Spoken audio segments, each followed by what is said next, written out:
ETF index mutual funds నేర్చుకుని stock మార్కెట్లో రాణించాలనుకుంటున్నారా? వెంటనే ఈ నెంబర్కి కాల్ చేయండి. నమస్కారం. సుమన్ టీవీ ప్రేక్షకులందరికీ శ్రావణ మాస శుభాకాంక్షలు. శ్రావణ మాసంలో వచ్చే వరలక్ష్మి వ్రతం కానీ, మంగళగౌరి వ్రతం కానీ, సంవత్సరంలో మనం ఏ వ్రతాలు చేసుకున్నా కూడా తోరాలు తయారు చేసుకుంటాం. అయితే ఈ తోరాలు మనం సత్యనారాయణ వ్రతం అప్పుడు బ్రహ్మగారే చేస్తారు. మనం ఇంట్లో చేసుకునేటప్పుడు మాత్రం తోరాలు సొంతంగా చేసుకుంటాం. 2-3 రకాలుగా తోరాలు తయారు చేసుకోవచ్చు. ఎలా చేసుకోవాలో చూద్దాం. అయితే ఇలాంటి మందపాటి దారంతోటైనా లేదా ఇలా సన్నటి రీల్ దారంతోటైనా చేయొచ్చు.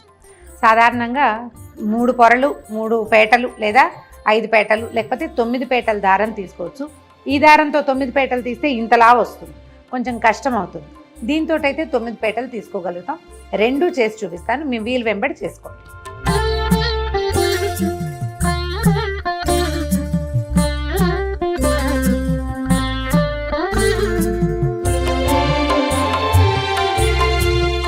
ఒకటి,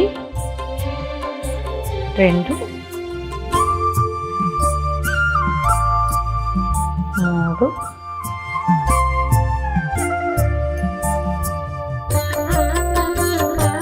4, 5.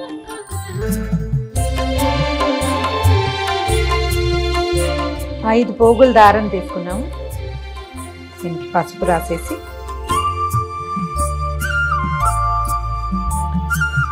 సెంటర్లో ఒక ముడి వేసుకోవాలి.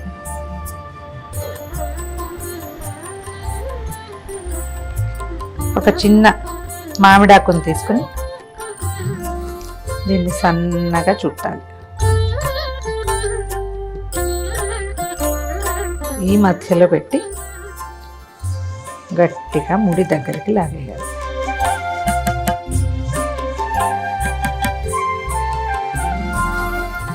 సెంటర్లో ఉంది కదా, ఇటు 4 సాదా ముళ్ళు వేసేసుకోవాలి.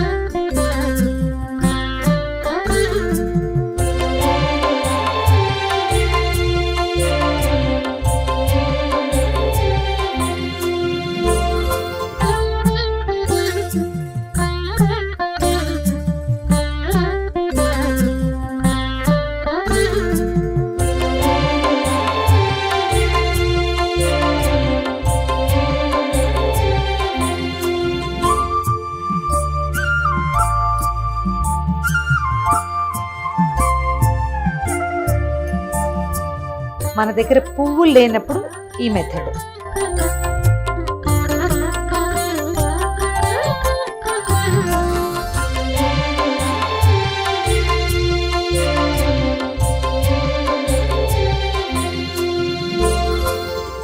ఐదు పొరలే తీసుకున్నాము.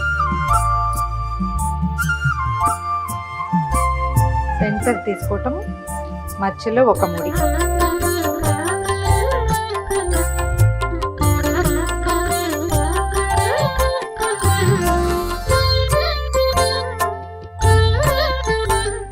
మధ్యలో పెట్టి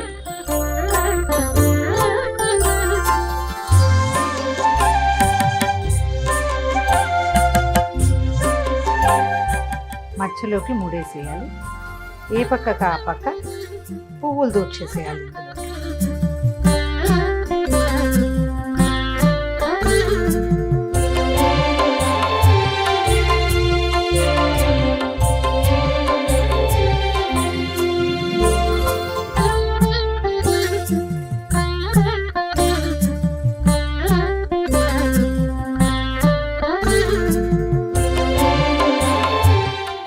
ఇది మందపాటి దారం కాబట్టి ఇలా వేస్తాం.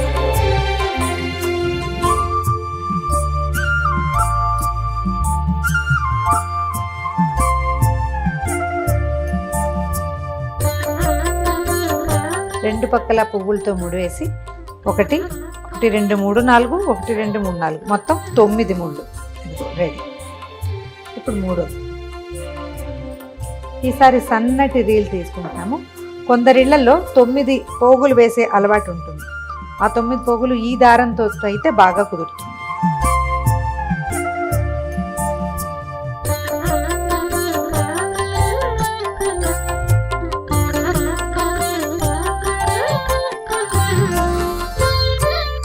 రీల్ దారంతో 9 పోగులు తీసుకున్నాము.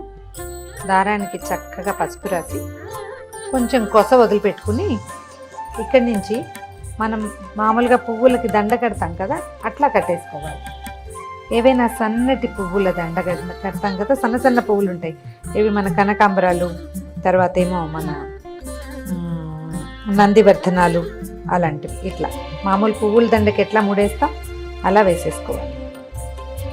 కాస్త దూరంగా కడితే సరిపోతుంది.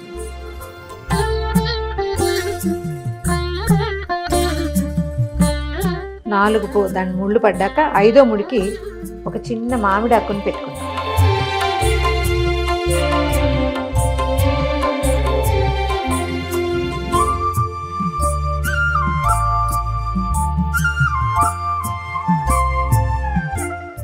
ఇంకొకసారి సెక్యూర్డ్గా ఇంకొక ముడి వేసేద్దాం మధ్యలో.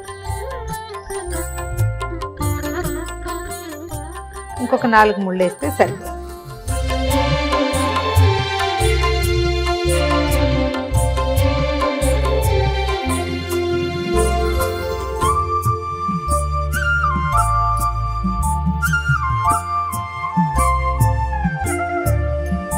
ఒకటి 2 3 4 5 6 7 8 9. 1 2 3 4 5 6 7 8 9. 1 2 3 4 5 6 7 8 9. ఈ 9 గ్రంథులకి పూజ చేస్తారు. అమ్మవారి ఒక్కొక్క నామాన్ని చెప్తూ ఓం కమలాయై నమః ప్రథమ గ్రంథిం పూజయామి, ఓం రమాయై నమః ద్వితీయ గ్రంథిం పూజయామి, ఓం లోకమాత్రే నమః తృతీయ గ్రంథిం పూజయామి, ఓం విశ్వజనన్యై నమః చతుర్థ గ్రంథిం పూజయామి, ఓం మహాలక్ష్మ్యై నమః పంచమ గ్రంథిం పూజయామి, ఓం క్షీరాబ్ధితనయాయై నమః షష్టమ గ్రంథిం పూజయామి, ఓం విశ్వసాక్షిణ్యై నమః సప్తమ గ్రంథిం పూజయామి, ఓం చంద్రసోదర్యై నమః అష్టమ గ్రంథిం పూజయామి, ఓం శ్రీవరలక్ష్మ్యై నమః నవమ గ్రంథిం పూజయామి. ఈ నామాలు చెప్తూ ఈ 9 మూడుల మీద కుంకుమతోటి, పసుపు కుంకాలు లేదా మన అక్షతలతోటి పూజ చేసుకుని తర్వాత వీటిని కుడి చేతికి కట్టుకోవాలి. బధ్నామి దక్షిణే హస్తే నవసూత్రం శుభప్రదం పుత్రపౌత్రాభివృద్ధించ సౌభాగ్యం దేహి మే రమే. ఈ శ్లోకం చెప్తూ కుడి చేతికి కట్టుకోవాలి. ఇది ఎట్లా అంటే చేతిలో కొన్ని అక్షింతలు తీసుకుని చేయి గుప్పెడి మూసి వెనక్కి తిప్పాలి. ఇంట్లో ఉన్న వాళ్ళు ఎవరితోటైనా సరే కుడి చేతికి కట్టించుకోండి, లేదా మీరే ఒక ముడి కాస్త జాగ్రత్తగా వేసి తర్వాత అక్షతల్ని అమ్మవారి మీద వేయటం, మళ్ళీ అక్షంతలు తీసుకుని కథ వింటమే. చూశారు కదా, మీ వీలు వెంబడి ఎలా కుదిరితే అలా చేసుకోండి.